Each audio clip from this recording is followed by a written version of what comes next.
bamufashe ariko icyo nsubiramo nanavuze kuva yatabwa muri yombi gishobora guhura n'ibyo avuga ntabwo njye nishimiye imyitwarire ya RMC muri kesi kandi avuga ko ari umunyamakuru noti kuvuga ngo kugeza ku bunga nashaka batarakira umunyamakuru ari umunyamakuru wa 49 ni kwisobanura nakubwiye ngo nashaka abe atarakiriwe sindi busubiremo amazina yabo bitaba kwibesira ariko nzi abayobozi bo muri RMC bumvikanye mu itangazamakuru bashobora gushinjacyaha noneho wibaze nitwa umuyobozi wawe cyangwa nyoboye urwego ubarizwamo ibyo byo nge nemera ko RMC yamufasha itamufasha ibyari kuba byose ntabwo yari kumvikana mu bameze nko batanga ibimenyetso bimushinja bashoboraga guceceka bashoboraga kuvuga ko bari gukurikirana ikibazo cye nk'abantu bayobora urwego rw'abanyamakuru baba banafite notion kuri communication bashoboraga nyine bagombaga gukora communication itamubamba nibwira ko Jolly apari yo kuba ari umukobwa uriya abakobwa ni abanyembabazi batandukanye n'abagabo niyo mpamvu uzasanga mu buryo yo ba papa bajyaga kudusekura twarahungiraga kuri ba mama n'abantu b'igitsina gore n'abanyampuhwe batandukanye impano nziza rwose badakwiriye gutera ishoti impano nziza bavuga ngo nubwo yagannye ubutabera kuko ibyo Jean Paul yamuvuzeho yabifashe nka attaque cyangwa se menace kuri we byanashoboka ko byari byo ariko nibwira ko adafite urwango rumeze ukuntu bavuga ngo yarasanzwe yanga Jean Paul nabonye Jean Paul navuga ko baziranye abikoza ako kana akavuga ngo ahari uyu muntu he suffered more than I wished ngewe nifuzaga ko yakumva uburemere bw'amakosa yankoreye ariko nivuga ko Jean Paul yumvise uburemere bw'ibirenze ibyo kandi bitavuye kuri Jolly ntabwo Jean Paul avuga ngaho nari ndi muri gereza Jolly yantumyeho abantu ngo bankubite oya avuga ko yakubiswe bifitanye isano na Nzizera ya Nzizera rero Imana izandinde guhura nawe ngenda mutinya ntabwo nkubeshya nta nubwo ari buri muntu hari ibindi ntashaka kugarura kamutumira wavuga ibyo Jolly yavuze kuri iyo ngingo bikarangira gutyo ni umuhanga cya kabiri arakomeye araremereye ntumurebe ku munzani araremereye ariko nakubwiza ukuri ko mu mitima y'abanyarwanda muri bo ni umwere kuko nta cyaha arahamywa n'urukiko ariko mu mitima y'abanyarwanda bamwe na bamwe arakatiye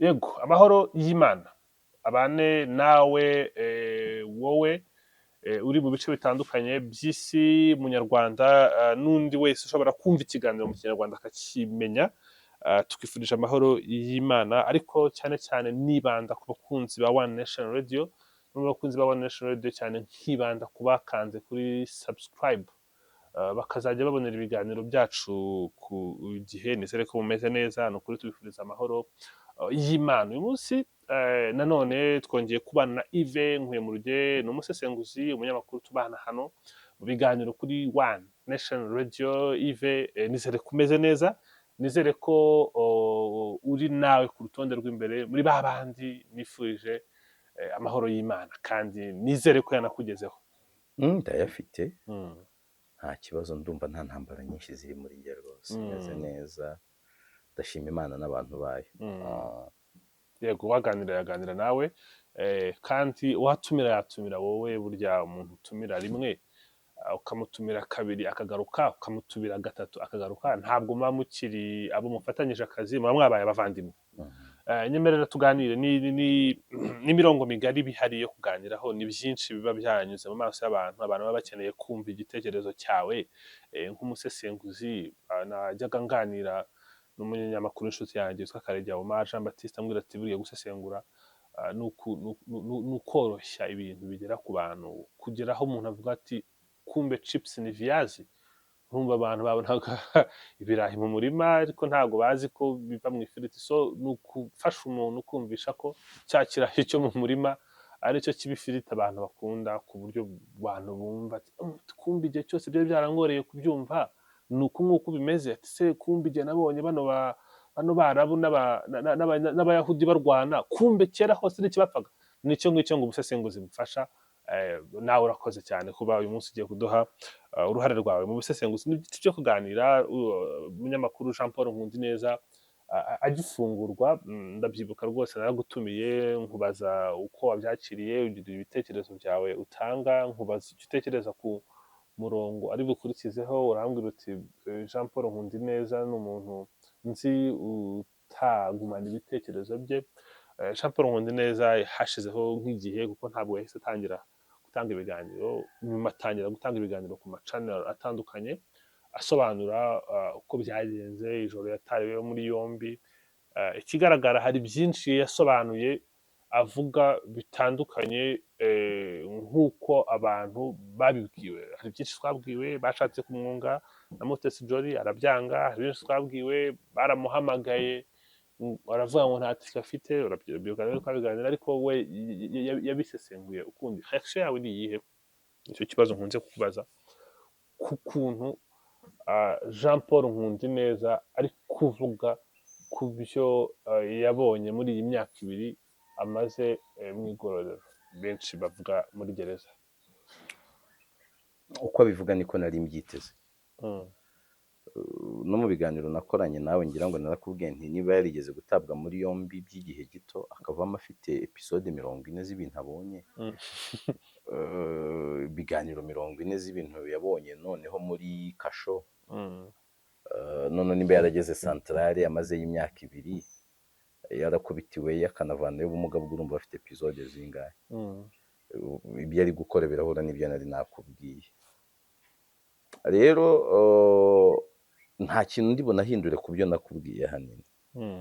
Mu byo yagiye avuga nibwira ko azanagira inkuru zizarebwa cyane. Cyo koza kugishimishije nakunze ko yavuye yahita ashinga umuyoboro we. Maybe Karuwa yaguze wari usanzwe uhari, kuko nabonye ufite abasubs benshi atakubaka mu cyumweru kimwe. Narabikunze ibi bintu byacu tubamo byo gucuruza ibitekerezo byo ku mbuga nkoranyambaga. Burya iyo ufite akarima k'igikoni kawe ni byiza, bishobora no kutinjiza amafaranga menshi nko gukorera abandi, yego, ariko icyiza kibibamo bitanga ubuhumekero. Burya ukuri guhara abakoresha benshi barasuzugura, ntibaha n'agaciro ibyuya by'abantu n'ubwonko bwabo. Ushobora kuza ukavunika ukitanga, ariko ukuntu umukoresha kuri we bure. Ariko iyo ari ibyawe ubivunika mu buryo bwabyo, ukamenya nakuya kabyo, nimba biri mu bihe byiza, kuko ibi bintu by'imbuga nkoranyambaga hari igihe biba bimeze nabi, hari igihe biba bimeze neza, ni wowe ubyinjoyinga, binakongerera ubuzima bwiza. Igihe cyo kuruhuka n'iki, ntabwo ukorera kuri ya pressure gusa yo gukorera abandi. Ako naragakunze, ubwo uriko wambaje muri rusange observation yuko ibintu bimeze. Ikindi mu byo yavuze, hari byangora kubiverifiya, kuvuga ngo bagerageje kumwunga na Mutesi Jolly biranga, kuvuga ngo baramuhamagaye babwira ko nta tike afite n'ibindi, biragoye kubiverifiya kuri njye, kumenya ngo ninde uvuga ukuri hagati y'abavuze ibyo n'abavuze n'ibyo we yatangaje. Ariko icyo nsubiramo, nanavuze kuva yatabwa muri yombi gishobora guhura n'ibyo avuga. Ntabwo njye nishimiye imyitwarire ya RMC muri kesi. Kanavuga ko ari umunyamakuru, noti kuvuga ngo kugeza kubunga nashaka batarakira umunyamakuru. Umunyamakuru 49 ni kwisobanura. Nakubwiye ngo nashaka abe atarakiriwe. Sindi busubiremo amazina yabo bitaba kwibesira, ariko nzi abayobozi bo muri RMC bumvikanye mu itangazamakuru bajororeye ubushinjacyaha. Njye sinabyemeye. Njye nemera ko umuntu ashobora kunanirana muri famiye, ariko njye uyu munsi umuvandimwe wanjye tuvukana ntabwo yatabwa muri yombi ngo nze kuri One Nation kuri kamera zanyu mbabwiye nterega burya no mu rugo yaratunaniye. Buriya kuriya mureba no mu rugo ubitsi akantu ntagasanga n'iki, ntabwo izo ari inshingano z'umuvandimwe. Izo si inshingano z'umuvandimwe nawe dukorana. Ntabwo umunsi wagira ikibazo ngo nuko njye nk'umuntu tuziranye almost imyaka ingahe dukorana bita uko nkuzi ntarame, ntabwo wagira ikibazo ngo nze vuge nterega burigira neza. Natwe buriya hariya dukora kumufatisha biba bigoye, mutari kumwe ntimuba muri kumwe. Rero n'ibyo byamubayeho ntabwo byantungura. noneho wibaze nitwa umuyobozi wawe cyangwa nyoboye urwego ubarizwamo. Mm. Ibyo byo njye nemera ko RMC yamufasha itamufasha, Mm. ibyari kuba byose Mm. ntabwo yari kumvikana mu bameze nko batanga ibimenyetso bimushinja. Bashoboraga guceceka, bashoboraga kuvuga ko bari gukurikirana ikibazo cye nk'abantu bayobora urwego rw'abanyamakuru baba banafite nosiyo kuri communication, bashoboraga nyine bagombaga gukora communication itamubamba. Comment bakoze yabaye impamvu nkomezacyaha, Yego, ntabwo yabaye impamvu nyoroshya icyaha. njyewe nuko mbyemera, mfata ko comment umuyobozi wayivuze I don't care, ntawamenya twese ibi bitubaho, ejo yanazana kuri ndi kuri njye cyangwa undi I don't care, ariko ni n'umuntu ari munsi y'ijuru, kwanza nta impamvu yo kujya dutinya abantu ngo yitwaze ngo byari byo ni iki. Ibyo yakoze nyine nabifashe nkaho kuri wasanga mu kibazo kiri pasono na Jean Paul, cyangwa se afite uburyo atemera Jean Paul, kuko Jean Paul ari control fashion, niko kuri imikorere ye ntabwo ari twese twayishobora, uburyo akoramo ibintu bye, navuga ngo afite uniqueness mu mikorere ye, ntabwo ari twese twabasha kwa board inkuru ya borda, ntabwo dufite art ya storytelling nk'iye, nta nubwo dufite access ku makuru nk'ayagira situ mu bijyanye n'ubutabera. Byashoboka ko ari umuntu yari afite uburyo atamwemera mu buryo bwe, ko nanjye sinkoshya abanyamakuru bose simbemera, hari uwo ndeba nkavuga nti nta nubwo umunota umwe nawumara ndeba ikiganiro cyawe. Yewe noneho banashyizeho thumbnail tubare nk'ibi byo kuri YouTube, hari noneho na thumbnail arimo, hari uburyo umuntu akora thumbnail ukamenya kuri ari we uza kuba ari kuvuga, ntakirirwa nkifungura. Nanjye naba ndi kureba amakuru kuri televiziyo navuga ni inkuru ni akanaka nkayihorera, bibaho ibyo nta kibazo.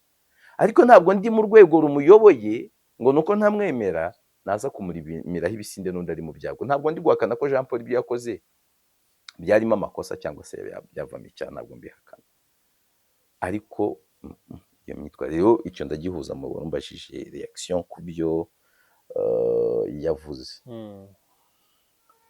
Ikindi mbona cyo kirahura n'impungenge nge nifitiye, oya reka icyo mbe nkiretse. Jean Paul hari ibyo yavuze byo kwiyungana Jolie, anavuga ati navanyeyo ubumuga, binashobotse yamfasha mugurira amenyo na kamera n'ibiki, byo nanjye mu kwemera kwanjye biriya bibaye byashimisha. Aho kamera yavugaga ni na appareil zo mu menyo, bibaye byanshimisha. Financial nkurikije ibikorwa amaze iminsi mbona mu itangazamakuru Jolie ari kugeraho, nibwira ko yabishobora. Nibwira ko Jolie apari yo kuba ari umukobwa, uriya abakobwa ni abanyembabazi batandukanye n'abagabo. Niyo mpamvu uzasanga mu rugo iyo ba papa bajyaga kudusekura twaravungiraga kuri ba mama, ni abantu b'igitsina gore n'abanyampuhwe batandukanye. Impano nziza rwose badakwiriye gutera ishoti. Ni impano nziza.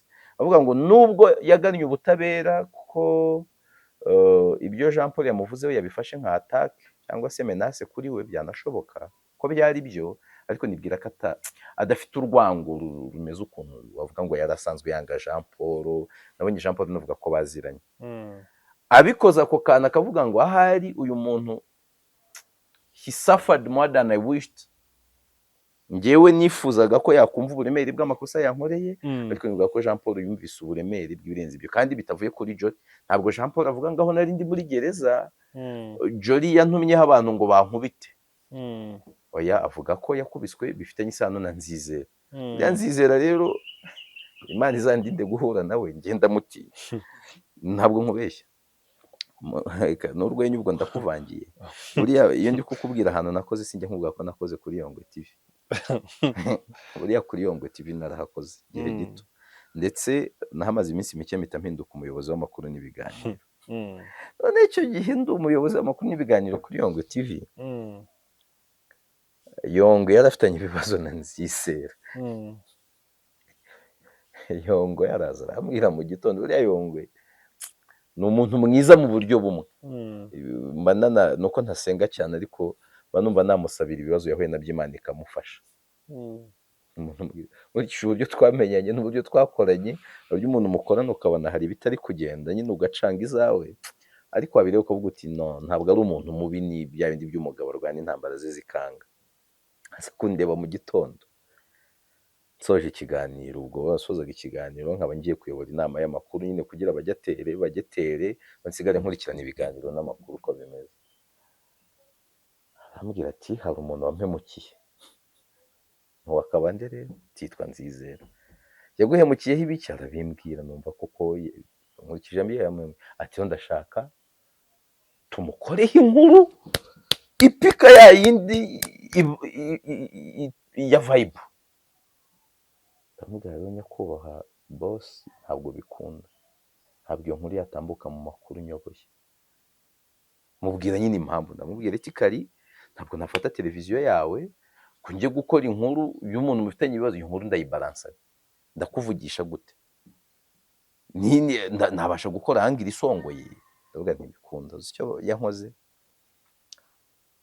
namwatse urushya ari ibintu ngiyemo iyo nkuru ahita yituma undi munyamakuru witwa Danton Gasigo bucece atanambwiye inkuru iraza Danton uramuzi ari mushiti we mwarakoranye inkuru iza bucece inkuru imaze kuza nanone ejo sinzi ibintu nari ndangariyemo bindi bapanga uko igomba kujya mu makuru ariko itaratambuka Danton yakubiswe n'abantu atamenye kandi bamukubita basubiramo iryo zina Nzize bamukubise byo gupfa bro twaramurebaga tukagira ngo gukubitwa byo kubabaza umubiri byo gukubitwa nkagira ngo ni ikindi wenda ni metaphore ukoresheje nko gukubita ahubwo wajya ujya no kunyara kuzikurura bikanga byo gupfa sinzi uburyo yaje kubikurikirana icyo gihe nahise mpava sinigeze maze ngo abikurikiranye ute kuko yakubaye atabankubise ndaziririya nkuru kandi Nzizera yari yambwiye ati ntukire mu kintu ubwo icyo kintu Nzizera yakoze operasiyo yo gutega yongwa amafaranga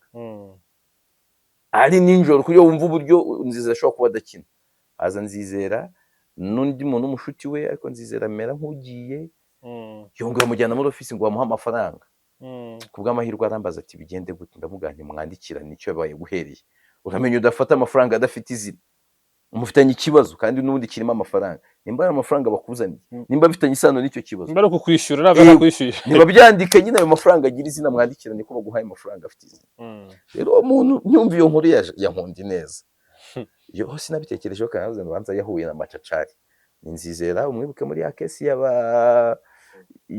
uhere muri kesi ya Emirene n'ababana ya kesi ya Cano n'aba Mike Karangwa Nzizera avugwa muri iyo kesi Nzizera avugwa muri kesi y'ibibanza by'abantu bazakagugu kandi ukasanga ibibanza byawe umuntu abyiyanditseho ukayoberwa ibibaye umubare muri kesi ya Theo umubare muri iriya kesi niwe wari wamufungishije navuze ntubanza hano hantu ho yarahuye n'umuntu udakina ariko ntabwo ari Jolly uwo si Jolly mpamvu nari mbije mvuga nti Jolly akoze ako kajeste kaba ari n'akantu keza kandi nakubwiza ukuri ko mu mitima y'abanyarwanda buriya Jolly abanyarwanda benshi twemera ko ari umuhanga nta muntu ushidikanya ku buhanga bwa Jolly cya kabiri twemera ko ari umukobwa w'inzozi ngari buriya Jolly si nkubeshye Jolly abaye nibwira ko buriya amafaranga agezemo ntabwo ari inama namuha nanjye kuko ntabaye nka minisitiri ntibyantungura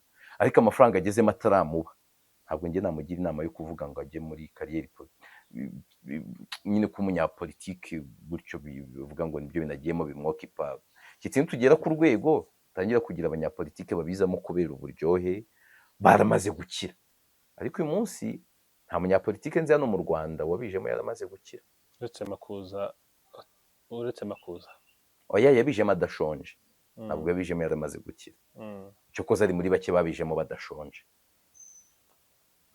ariko ntabwo wambwira ko yabijemo atunze miliyari sibyo ariko hari amafaranga ugeraho abakire badukurikira barabizi kundusha hari amafaranga ugeraho kuyamilitipuriya bikoroha wowe nabyemera ko yajemo adashonje navuga ngo Jolly nk'umuntu mfata muri urwo rwego twebese twemera ko ari umuhanga twemera ko ari umuntu ugira inzozi ndende ntabwo ari buri muntu usanzwe burya wajya gukonvenka Tanzania ngo akore Miss East Africa ubona ibitangazamakuru nka Wasafi ureba abantu nka ba Diamond babigizemo uruhare ntabwo ari buri muntu nabo ba Miss bose nta nubwo ari buri muntu nyine wabasha gukora kujegeza Prince Kid that way nta nubwo ari buri muntu umuhozi kenera ugaba postinga kuriya kandi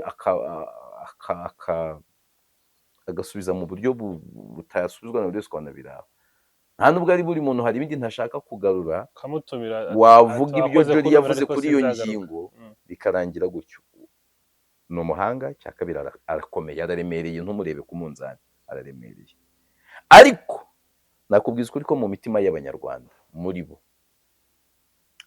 ni umwere kuko nta cyaha arahamywa n'urukiko, ariko mu mitima y'abanyarwanda bamwe na bamwe arakatiye. Kubera iki nyine ko uburyo ari controversial, ashobora gukoresha imvugo abandi bantu batatinyuka, hari abanyarwanda bika mbyite gutyo bashobora gufata nkaho batamwiyumvamo n'iki. Iyi geste rero nkavuga ngo ayikoze yavamo ibintu byinshi, arimo ko yabikorera uwo mutima mwiza. Simushidikanya ko yaba ufite abanyarwandakazi mu Rwanda bavuga ngo afite umutima mubi ni bake. Muri kamere y'abagore ni abanyempuhwe, nabo umutima mwiza, no kuba umunyarwandakazi ibyo birabyongera. Hashobora kuba haba ikintu cyatuma abantu babona umuntu ari controversial ariko mu by'ukuri atari mubi. Hari icyo byaba bikoze kuri we ko wenda nateye gutyo, ariko nicyo byakora kuri ba banyarwanda bandi bikaba reconciliation. Kuri we na Nkundineza, ko nimbwa ko Nkundineza yasafarinze birenze uko Jolly yabitekerezaga cyangwa yabyifuzaga, ariko harimo n'abanyarwanda bandi yaba yiyunze nabo. Abikoze ntabwo ari geste mbi. Yagabanya ku gihano cyo yakatiwe muri ya mitima wavuze y'abanyarwanda.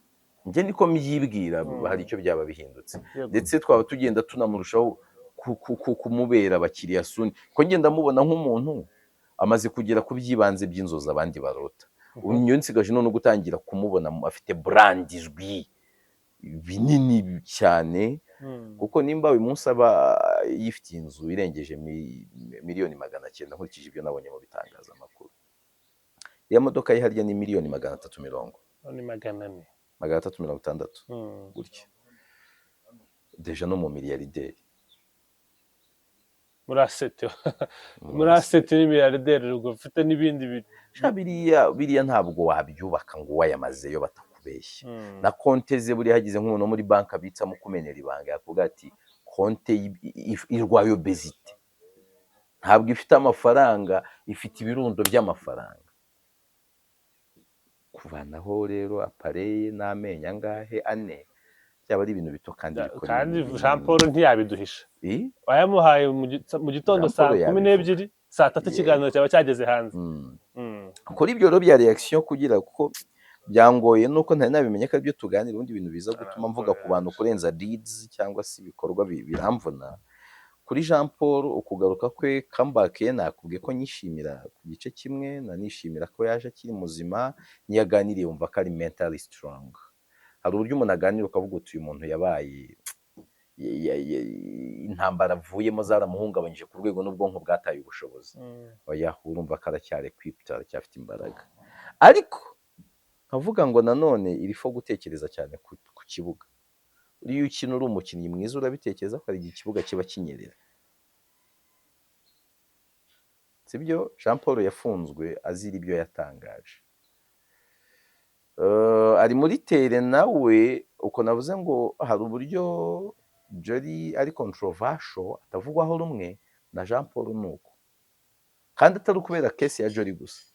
Jean Paul nawe hari izindi nkuru yagiye akora abantu bakazifata ukundi bakazitekereza. Nyine n'umuntu ntabwo wamwageresa ngo umugendane cyangwa ngo abe yagutekereje nabi ngo uvuge ngo byarangiye. Oya, ahita bitunganya. Avuga ngo mbaye ndi nk'umugira inama cyangwa ndi nk'inshuti ye, nyamubwira nyine mu gutoranya inkuru kwemera akagira iyo censorship. Abantu babimesha ataka ngo umunyamakuru umunyamwuga ngo ntagira self censorship ngo none se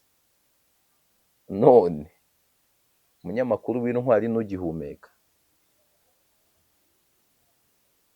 Umunyamakuru w'intwari n'ugihumeka.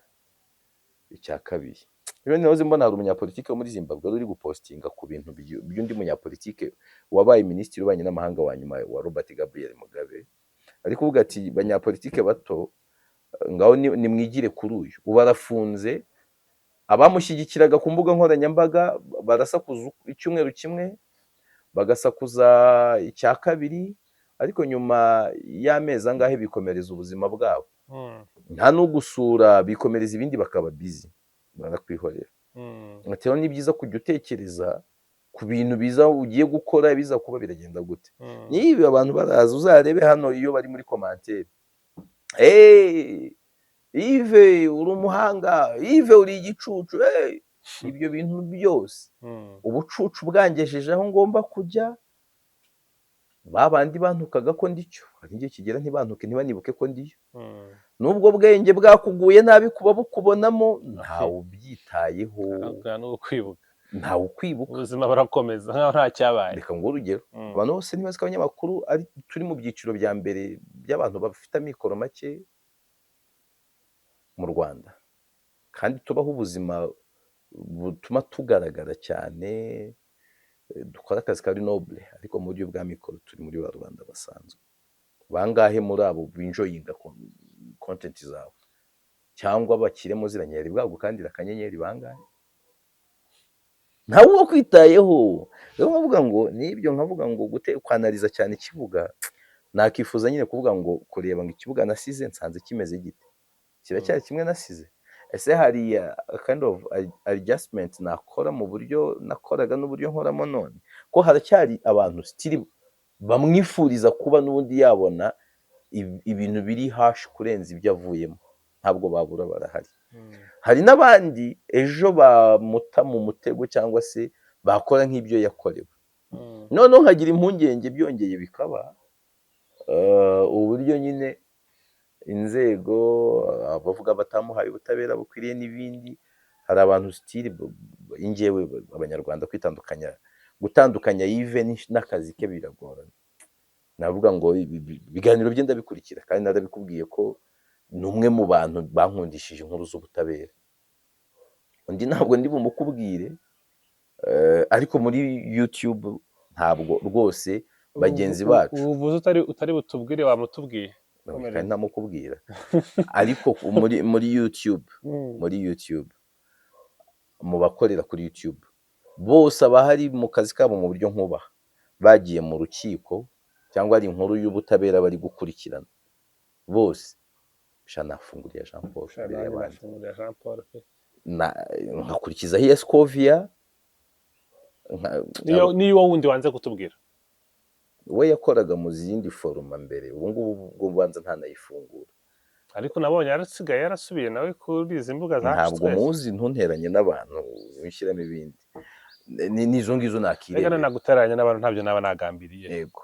Rero ibyiza nyine navuga ngo mu bihari ari nk'ibishoboka nyine kwanariza tere byaba ari byiza kurushaho. Ako kantu ka self censorship ntatumwimerere we ko uraryoshye ni mwiza, ako nyuma nifitiye izo mpungenge nyinshi izindi nyine.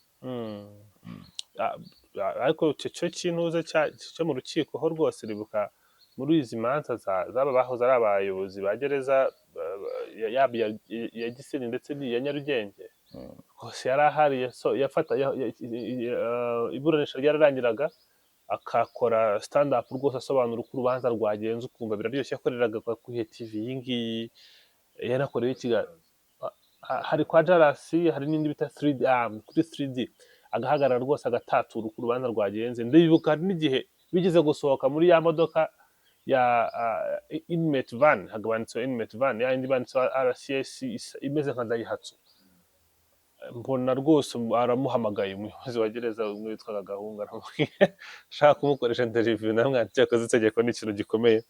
Iyo wari umuntu ukomeye ushobora kwisanga wagiye hanze, urumva n'ibintu bikomeye cyane. Hanyuma kuri icyo cya censorship n'ibyo ari gutangaza, ari gutangaza information ikomeye cyane, ari kuvuga ibintu by'imbere muri gereza cyangwa mu igororero, ari gutanga amakuru y'ibintu byabaye abantu bakamenya, nko ku rupfu rwa Jay Polly aravuga ibintu ukuntu byagenze, abantu bagerageje kumuha biriya bintu, hari n'abakiri mu manza n'ibindi bitandukanye, n'uburangare bwabayeho, n'ukuntu ari kugaruka no ku nzego, gukubitwa n'ibindi bitandukanye by'ubuzima buri ku. Ariko ibyo bintu nabyo simvuge ngo kubitekereza yose self censorship ngo bikureho ukuri kwabyo, nimba ibyo avuga ari ukuri, aba ari ibintu nabyo by'abantu bakwiriye kureba.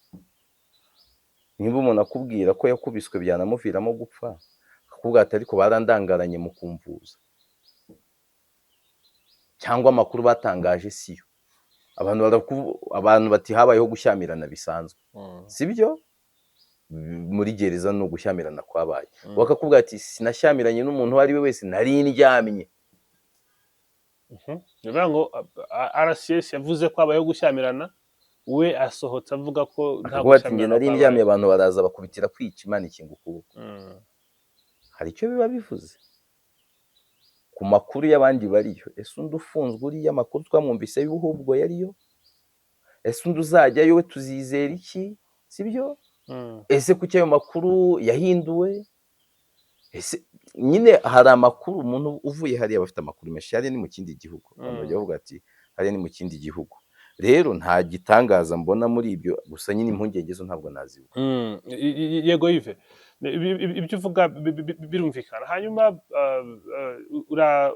uratekereza iki cyane nk'urugero kuri ku bimaze iminsi bitangazwa na RCS cyangwa na komisiyo y'uburenganzira bwa muntu mu Rwanda, yavuze ko ubucucike muri gereza zo mu Rwanda bwagabanyijwe na 24% bugeze ku 110 buvuye ku 134. Nkibutse ko muri 2022 bwari ku 174 baramanuka bugera ku 134. Kuri ubu ngubu bugeze ku 110. Biracyari hejuru, ariko bitekerezaho iki? Si ikintu cyo kwishimirwa ko na wa mubare twifuza wazagerwaho? Ntabwo ndatangira kucyishimira. Zatangira kucyishimira dufite gereza zifunze 50% yabo zakabaye zifunga, cyangwa se zifunze 10%. Bikirenga 100%, ntabwo ngiye ndagira igihe cyo kubyishimira. Okay, iyo mihati irahari ni myiza, ariko ibyishimo byanjye ntabwo birabatusha rwose, sinkubeshye. Ngewe nifuza u Rwanda ari n'ibishoboka rudafite gereza, nk'uko muri za Iceland. Njye ntabwo nemera riga ko abazungu baturusha imico myiza, ntabwo nemera ko ari abantu beza kuturusha. Ntabwo mbyemera rwose. Nemera ko twe turi abantu beza kurusha abazungu. Bisobanuye ngo n'abanyabyaha baturimo bakabaye ari bake kurenza ababa mu bazungu. Habaye iki gituma abazungu bo badafite abantu benshi bafunze? Iyo mvuga abazungu mujye muvanamo Leta Zunze Ubumwe za Amerika, ntabwo nzibara. Igihugu kitagira umuco kukibara ntabwo njya nkishyiramo. Igihugu kitagira ba nyiracyo. Twebwe turi igihugu cy'abantu basangiye ururimi, basangiye umuco. Njyewe nibyo nivuga ngo ntabwo mvuga ngo wenda ngo tujye ku urwo rwego rw'10% bya gereza zimwe dutangire tunazisenye, mvuga ngo ibyo bize kuba mu myaka 10 iri imbere, biragoye. Ariko byashoboka ko twatangira tukagabanya ko abari muri gereza bagataha binyuze mu kugabanya bajyamo mu buryo dukemura ibintu, ariko tukanubaka sosiyete itaduha impamvu zituma abantu bajya muri gereza. Ndaguhereza urugero, nta mupasiteri wabonye watawe muri yombi. Nabonye amakuru sindabikurikirana neza avuga ko yazize video zabaye cropped, bakazikata mu bintu yatangaje birebire, nyamara yari kwigisha abantu uburyo baba scammed n'abandi bapasiteri. Yari yatumiye abantu bameze nk'abapasitori ababuza kuza kujya batagaguza gukamura abayoboke b'idini, atanga n'imirongo yo muri Bibiliya. Yego, mu kiganiro kirekire gifite hafi iminota 50 nakirebye. Ngenzi sinagize amahirwe yo kukireba, nabibonye umugezi wacu Theo wabivugaho, ndabita mbimaza mu byakaza kukimana nashakije ndakibura. Uwo muntu deja isatabwa muri muri kumva uburyo mu Rwanda guta muri yombi byihuta. Mu Rwanda ubundi itegeko umuntu yakaba yatabwa muri yombi ku cyaha cyatuma akatirwa hejuru y'imyaka 2. Iryo sesengura ryakabaye riba mbere yuko banatabwa muri yombi. Mu buryo bw'amategeko ni byiza ko gutabwa muri yombi ni ibya kabiri, undi wakabaye ukorwaho iperereza udafunze, wakabiburana udafunze, ariko gutabwa muri yombi turacyabyihutisha. Izo ni principe nuko umuntu aburana adafunze, renga yobora kereka hari impamvu zifatika, wakatirwa igihe kirekire, hari ibimenyetso waburisha, nabwo hakazamo ibyaha biremereye. Ikindi hari ibintu dufungira abantu batakabaye bafungirwa mu buryo bw'amategeko. Ejo ndabumye amategeko aza nkora interpretation bijyanye n'uburyo wabikoze. Umunsi dufite amategeko aho umuntu wakebye ibere ry'umukobwa, sibyo, ashobora gukatirwa igihano gito ku uwari korakoye gishimisha mubiri. Uyu munsi bari kukubwira abakuriye ubutabera kuko ngo dufite ikibazo mu Banyarwanda baburanira ishema kurenza kuburanira ukuri. Jewe nemeze zigira neza.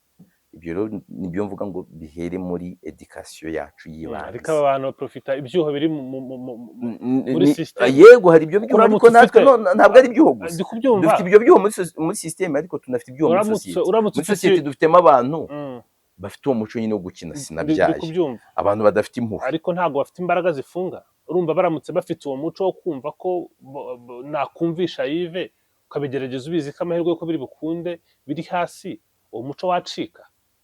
You make it. nta nubwo ari ngombwa ko buri gihe ko byashoboka ko umuntu afungwa tumufungisha kuko byashoboka, ntabwo ari ngombwa, ntabwo ari ngombwa. Njye simbona ko dukeneye ko buri cyaha umuntu agifungirwa. Dukeneye uwo muco wa tolerance, umuco wo kubabarirana, umuco w'impuhwe n'iki. Tuzasigare turi sosiyete nyine, ya sosiyete. Reka ngo urugero, kubona ntabwo usigaye n'umuntu ari kunywera itabi mu ruhame, sibyo? Ukatuvuga uti ni umunyamahanga. Oya, kubona umuntu ari kugenda mu muhanda ari kunywa itabi, uhita uvuga uti uyu muntu swati ni umwehu cyangwa ni umunyamahanga. Kandi ibyo bintu ntabwo mbona ko byagizwe gutyo kubera ibihano cyane, ni ubukangurambaga. Hari iki gituma abanyarwanda batagenda barira ku muhanda? Ni ibihano biremereye. Ni iki? Habeho ibintu byo kwigisha abantu tukiri bato, abantu bakure banga icyaha atari ukugitinya gusa, kubera ko icyo cyaha nyine twige kugira urukundo rutari fish love, hahandi we invest ourselves mu bandi bantu. Nitugira urwo rukundo rutari fish love, abantu tukagira sosiyete ikundana, idafite ivangura, idafite uko kwikanyiza no kwikomeza. Njye nkajya buri kintu cyose ngiye kugukorera nkatekereza njyewe uri muri wowe ngiye gukorera icyo kintu, byakunda. None bikongeraho n'ibyo byuho bigenda bisibwa, twazagira igihe gereza zimwe tuzifunga. Ariko hari ibihe twari mu isi, twari muri gereza zifite ubucucike, twari turi mu wa mbere. Bishobora kuba ari igihe twari dufite gereza ishobora kuba yari iya mbere cyangwa iya kabiri mu isi ifunze abantu benshi. Hari igihe nsindi ishobora kuba yari iya mbere cyangwa iya kabiri mu isi ifunze abantu benshi. Ibyo bihe birenge tubivemo. Izo nkuru nyine zirasoundinga nk'aho ari nziza mu buryo bumwe, ariko ntiziraba nziza. Umwana wabonye mu ibazwa rya mbere amanota 30%, muri interrogation akabona 40, mu kizamini akabona 50, cyangwa uwo mwana ari kugerageza akwiriye encouragement. Njye ntabwo mu mwaka utaha nakubwiye ngo ntabwo nabyise bibi, akabona 55. Ntabwo nabyise bibi, ariko we deserve better. Ntabwo ndagira aho kwishima ubu kugabanya beretse kugabanya 50. Ese kuki uri gushaka kunjyana mu mutima, kunyicaza ahantu abantu bajya kuvuga ngo ndi ntashima? Winjyanaho byihorere gutyo uko nabikubwiye. Ntabwo bihagije, byihorere, ntabwo bihagije. Njyewe si wambajije ibyishimo se uko mbifata? Ibyishimo byanjye ntawe nabujije kubyishimira. Ibyishimo byanjye bizagerwaho umunsi tuzaba dufunze abantu bake kurenza abo dufite ubushobozi bwo gufunga.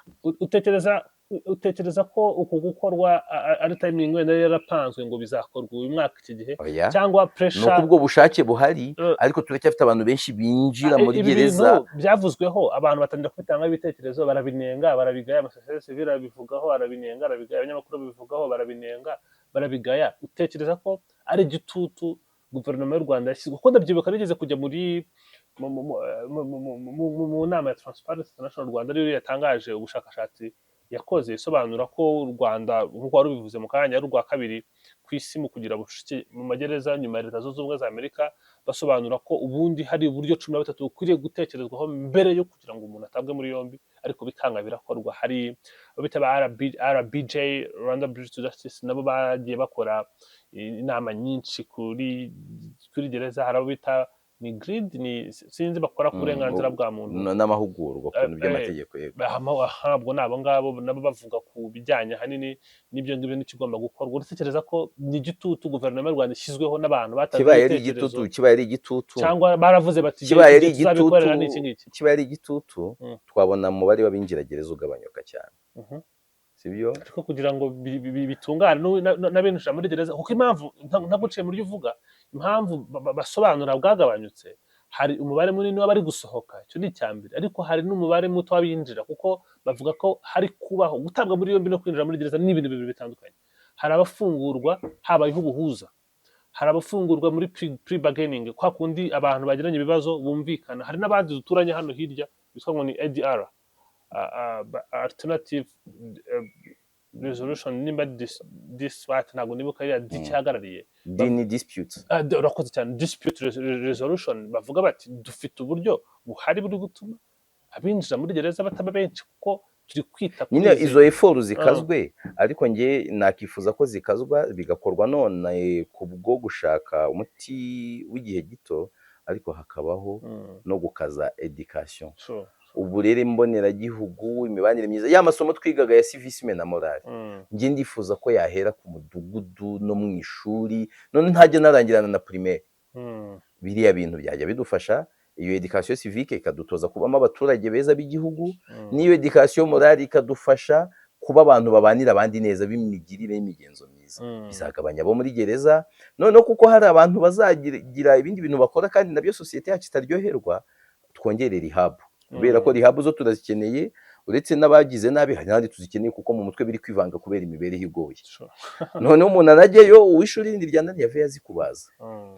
ibindi byanze aveyo azi kudoda mm, izo rehab zijyemo ibindi bintu kurenza nko gereza ifite ubucucike ntumubwire ngo abantu bazigirayo ibintu mm. ifite ubucucike bwa andi masomo Ah, aragoye hariyo abajyayo rwose bakiga kuko hariyo abandi bihebye badashaka kwiga uba ahantu ariko haka ntiwabitaho bose hahandi kwiga biba comparisari umuntu uri muri gereza uri muri rehab abantu bajyayo baveyo hari ibintu byongereye mu byo bazi ubwo ariko urumva byashoboka gute ahantu hakaraye abantu 10 hari kurara abantu 17 bivuze ngo buriya hari n'ubundi burenganzira rega bw'abo bafungwa bupfa kubera ko ari benshi ikibuga abantu cyaba bazavuga ngo ukeneye ko urya indyo yuzuye uzavuga ngo siporo n'uburenganzira bwawe urayikorera hese ikibuga cyagakinirwamo n'abantu 100 kiri gukinirwamo n'abantu igihumbi igihumbi byaba ari igihumbi magana abiri magana abiri ndavuga ngo gym mwagakoremo muri abantu 100 murimo muri magana abiri bivuze ngo hari ibyo mutazabona amazi n'iki n'amadushe n'amatoilette bakoze bateganya kwakira abantu 100 ntabwo wakakira abantu 200 bisanga ari ikibazo yive reka ngushimire urakoze cyane wagize neza kuganira reka nongere mbisubiremo ko yaganira nawe n'abadukurikiye ba One Nation Radio nizere ko bameze neza nk'uko nabibifurije kandi aho bari mu bice bitandukanye by'isi twongeye kubifuriza amahoro ya Nyagasani